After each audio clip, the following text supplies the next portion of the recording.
Good day today. How are you? This is Scott Montgomery of the Small Town Mercer. Today I'm going to continue with my video series and I'm going to expound on what I talked about yesterday. So, yesterday I kind of talked about, why cryptocurrency is important. All right? So, today I'm going to further expound on what I was trying to talk about yesterday in regards to inflation. Um, Part of the reason why I think crypto is going to be important today. As I finished my video yesterday, I said it's a hedge on inflation. That's the first point I want to make. Now, obviously, cryptocurrency is far more than just that. However, I want to expound on this point because this is an important reason as to why I think people are going to transition into that type of currency. All right, so like I said yesterday, we used to have a traditional economy, and I'll talk about that today. And then I'll put another video out, either probably later today or tomorrow, probably tomorrow. And that's going to talk about tech's role in that more succinctly, I would say. So tomorrow I will really get involved in the tech aspects of it. And today I'm just going to finish up on the inflationary part. So, anyway, so in the 1990s, I mentioned yesterday that we had two seminal um, events happen that kind of transitioned our economy over from what it was into what it is currently today. And the first one I talked a little bit about yesterday, NAFTA. That's when a lot of our traditional industries were being sent to Canada, Mexico. Eventually, they would go all over the world, but cheaper labor, cheaper costs, and so things were being made there. Because after all, the thinking of management back then was that we used to have this category called semi-skilled workers. And semi-skilled workers were people that didn't necessarily need college. They needed training, but they needed training in a specific skill, whether being a mechanic or an assembly person or a test person or something like that. So somebody that inspected. I don't mean a test person. I mean an inspector. Inspection, things like that. And so you would be trained and you would have kind of an education taking place at the company that made the product. So you would get a certificate or something from the company, and you would move up along, on the chain and get your skills that way.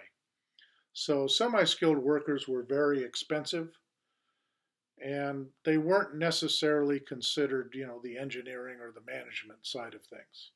So um, once NAFTA got passed, companies started to realize that they could keep their management in the United States. They could keep maybe their engineering in the United States, and they could um, send the unskilled or the semi-skilled workers, the semi-skilled workers being the upper echelon and the unskilled workers being just the assembly workers that were trained by the company, they could keep them in other countries. So they didn't need to pay those workers such a high rate of pay when, they were basically people off the street that they could train. And again, training, if you're a semi-skilled worker, training doesn't take place overnight. It takes several months, maybe even several years. But I think they felt that it's best to offload these labor costs into cheaper areas because, like I said, our dollar was now basically the world currency, so we were one of the top currency values in the world, maybe even, I want to say maybe the top two or three. I know the English pound was higher, and eventually the euro would be a little bit higher. We don't have the euro as of yet when we're starting this, but it's coming.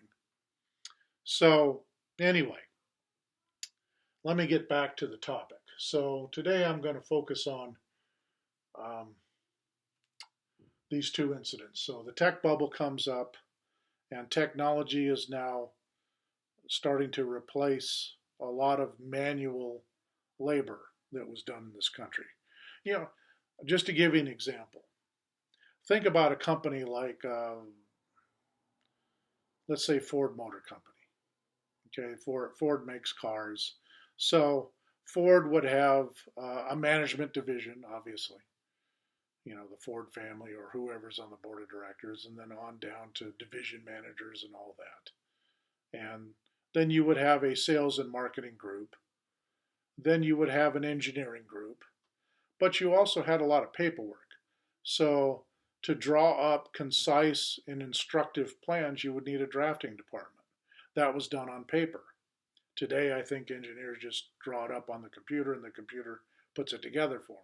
But back then, you needed to send it to the drafting department and they would draw it up, how to assemble it, what it would look like, what size it was, all the specifics about it, so that when it went down to manufacturing, they could look at that blueprint and, okay, so this goes here and that goes there and this is how it goes and blah blah blah. And then you would have a department that would revise the drafting papers and redo them and remake them as technology changed.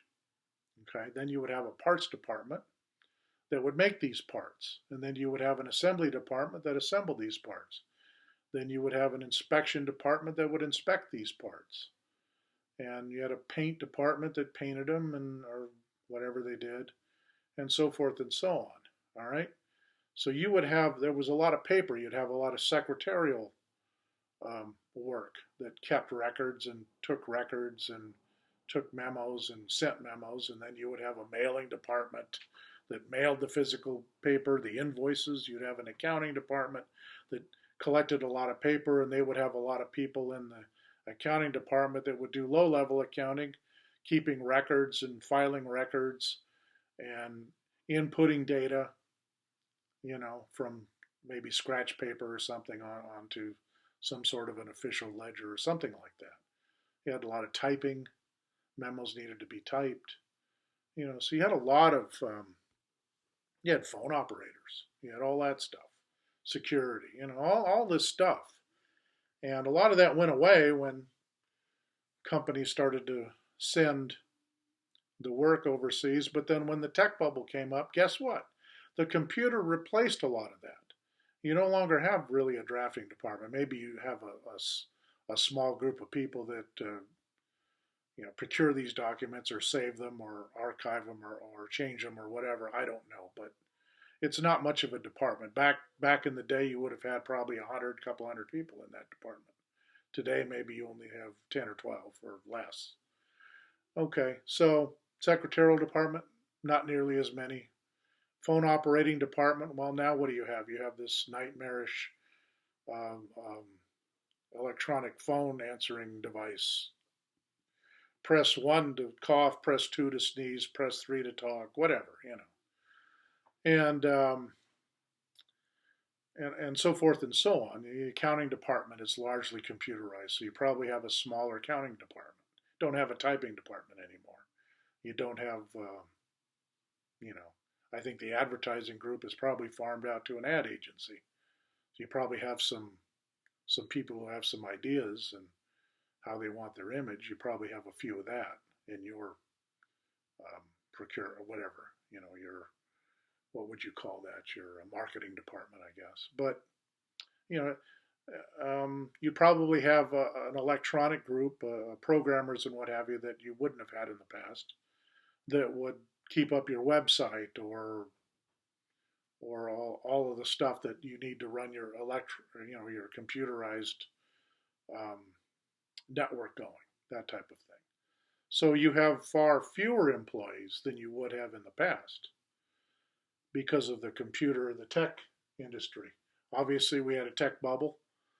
Um, and the reason I bring that up is because a lot of technology starts out and then it starts to get funded. This is a great idea. This is wonderful. This is perfect. And then you have so much innovation that not all of it can get funded. And so eventually, some of the companies don't get funded, and then that leads to the market is glutted with computers. We only have so much of a use for them. We don't have any more of a use for them. We can't afford to go beyond where we're going, and so that crashes. I know that's not a very technical explanation, But only so many companies can use so much technology. When it's new, not a lot of people know how to use it. And so they can only take so much tech. You're transitioning from one to another, and it's a slow process. So the tech bubble kind of outpaced and outgrew, the traditional industry that was in place. And so a lot of those projects could not or did not get invested. They were too far ahead of the curve. And I think that's really what happened. A lot of people say, well, there's a lot of speculation and a lot of this and that, and they over speculated and blah, blah, blah. That's true. But I think the real reason behind crashes is that there's only so much product that the public can digest. So as a result, your bubble crashes. So now the economy has to change over. And that's the point I'm trying to make. The economy has to change over. So we're moving from a traditional economy, right? We're moving over to the new, more tech-driven economy, right? Going to a more tech-driven economy now. And that was the point I wanted to make about the 1990s, about this transition. So now we're slowly but surely going into a tech-driven economy. So what happens right after this? So you're moving up into the late 90s, the early 2000s. You're starting to see newer technologies develop, right?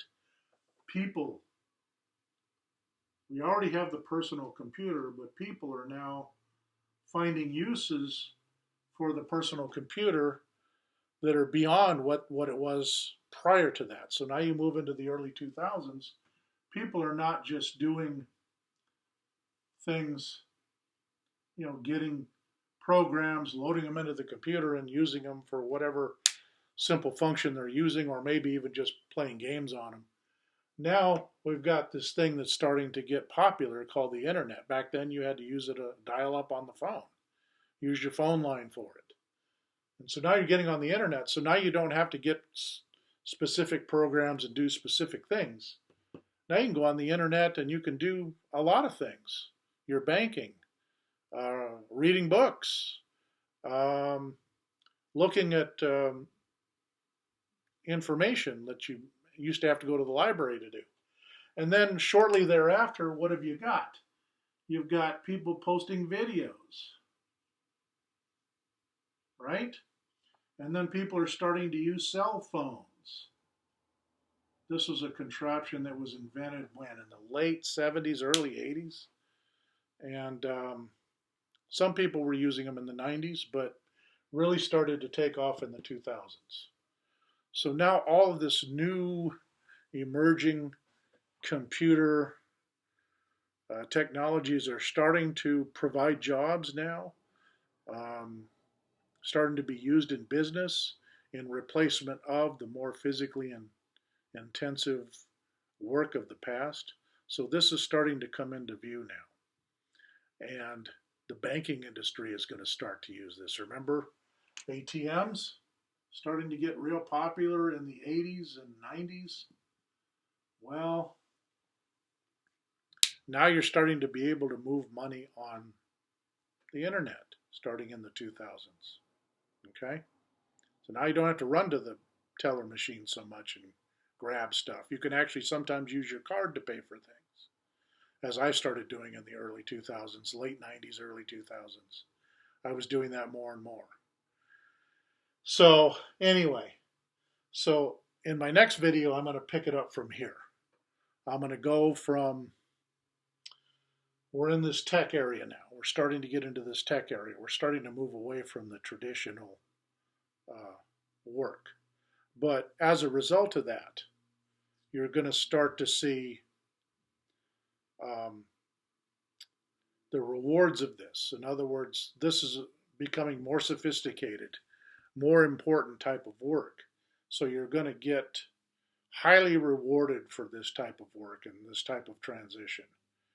And so that's going to start to cause the economy to inflate, but it's not going to take everybody with it. And I'm going to talk about that in my next video.